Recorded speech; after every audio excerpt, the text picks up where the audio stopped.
The purpose of the Un-convoluted Hierarchy Podcast is to help you better understand your work environment as I break down my own experiences as mid-level management of road construction.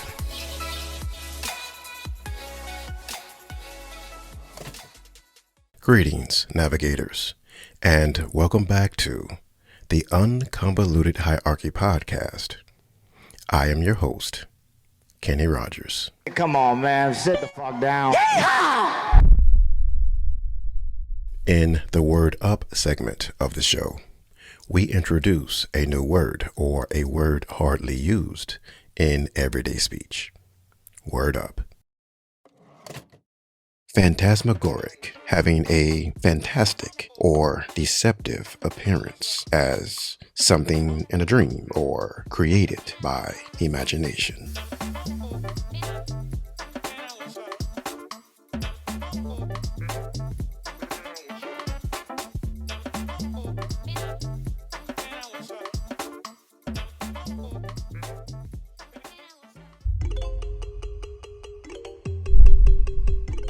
Yo, how is this possible? No, man, I don't believe it. I mean, you went from... Meet Freddie. I'm really lucky to have him as a pet. I've had Freddie since he was 6 weeks old, and I swear he came pre-programmed with unbelievable training. He adapts to any environment easily. He just knows things, or quickly figures things out with accuracy. He's chill, funny, and extremely patient. It's been said, pets, dogs specifically, take on the personality of their master, and I happen to believe this. I will return to the owner-pet personality in a moment. First, I want to tell you about a guy I used to work with. I'll call him Alex. Alex is about 8 years older than I am and started in the road construction inspection field at about 47 years old. So, at the time of us working together, he was about 55 years old. Alex is a pretty friendly guy, and he does his job. But Alex was a junior inspector. I was a senior inspector. The idea of having many more years of experience and being in a higher ranking position did not sit well with him. He was obviously passive aggressive with his discomfort of my presence, but we got along pretty good. Have you ever had to deal with someone who always felt the need to exercise their ego? Someone who imputes themselves into things that has absolutely nothing to do with them and needs no additional input. Making statements to these types get convoluted in their minds as a question and then an over-explanation on a question you never asked. Hey Alex, the contractor is planning to work over the weekend. I don't know, but you probably should ask. I'll call the foreman and let you know if they are planning to work or not. You don't usually say it out loud, but you think, you arrogant little twerp. I don't need you to call anyone and ask them about something I just gave you the answer to. Yeah, this is Alex. He has a superiority complex, yet he majors on the minor and minors on the major. Simple topics become convoluted conversations in effort to purport his perceived superiority. Admittedly, not long ago, this type of behavior would infuriate me, although it is still very annoying.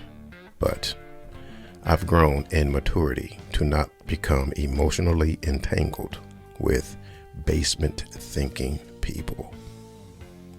I'm now in a mental space to use someone's ego to my advantage. In this particular case with Alex, I'm the senior inspector who earns a senior inspector's salary. Alex, on the other hand, is a junior inspector who gets paid a junior inspector's wage, but his bonus is paid by the satisfaction of his ego. Fair enough. Let's get you paid. Now that I have a greater understanding about life and having my own ego under control, I am better at manipulating circumstances to give people what they want while gaining what I must have: peace. In my position, overseeing junior inspectors and communicating with project administrators and engineers is a part of the job classification. Many of the projects I've been assigned to, I never wanted to be in contact with, well, anyone, because they all were like Alex, or much, much worse. The entire team were very difficult people to deal with. But understanding the environment and who I've become, I worked my new understanding to not have to deal with the hard to deal with, minus Alex. Although Alex wasn't that bad. In fact, he was the perfect tool. Just about everyone wants to be seen properly and respected for who and what they have worked to become. But I've learned, even if you are as clear as a sunshiny, cloudless sky, they will never see you. Or they will, and become intimidated, thus beginning the process of pretending to be more than they are, or prove to themselves at least they are better than you. Underdeveloped, ordinary ego will have you standing your ground, over-explaining yourself to people who aren't even listening. Suddenly, you are in competition with someone else's ego, a person that is actually intimidated by you, as they manifest conflict that lived in their minds. You will never change their imagination, so let their problem with you be their problem, because it is. Yes, it's not likely for you to change their imagination, but you can alter their ego by feeding into it, thus changing what could have been a manifested problem into peace for you and satisfaction for them. Stroke the ego and pretend you don't know. When you do this with a person who thinks everything you say is a question, a person who imputes themselves in things that have nothing to do with them, a person who doesn't know their unneeded help causes more problems that may or may not exist, they will feel validated by your humble inculcation. Give them their egoistic dopamine hit before they seek their drug of choice by bothering you. A superior personality is a person who has learned seeking to be seen correctly or respected is still an out-of-control ego. Being high above is when you are okay with pretending to be low, purposely creating a peaceful environment. We both win. Again, people who seek validation by disseminating superiority are small, intimidated people. They lash out when you show intelligence, exposing themselves as true cowards. I thought superior people always played it cool. Back to my cool, smart, friendly dog, Freddy. We just get each other. Alex has a dog too. He would tell me stories about his pet. He would say things like, "My dog barks at his own shadow. If the wind blows too hard, he hides. If the house creaks, he barks like someone is breaking in to kill him. He's a sweet dog whenever you give him treats and constant attention." Yep, sounds about right.